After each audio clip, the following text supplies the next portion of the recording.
अच्छा हामी कता गयो दुईजना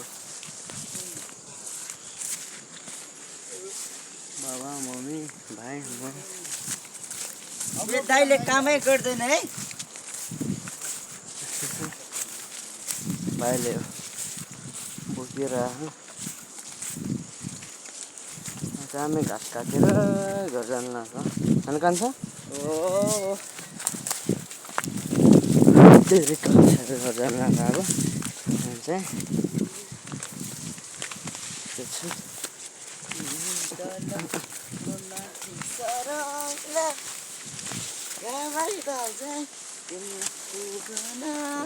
खान चाहिँ खेतबाट आएको है अहिले खेत त नजिकै छ यहाँबाट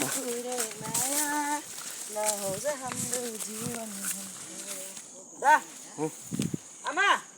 चपला त्यो अन्दै औमा जरा रहेछ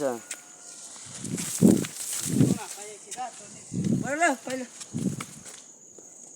ल पाएँ यस्तो छ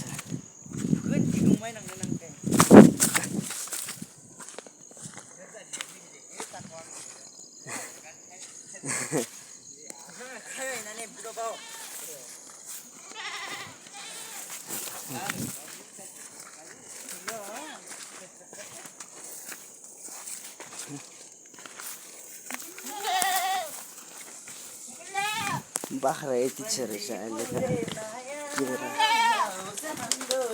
हामी सुन्ने चाहिँ मेरो घर हो यहाँ चाहिँ मान्छेको छैन त्यो खोलामा चाहिँ सुत्छौँ त्यहाँनिर हामी घर यस्तो छ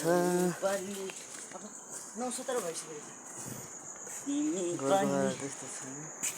मसँग जाने हो ए मेरो घर दिदी हेर्छन् है गो रहेछ है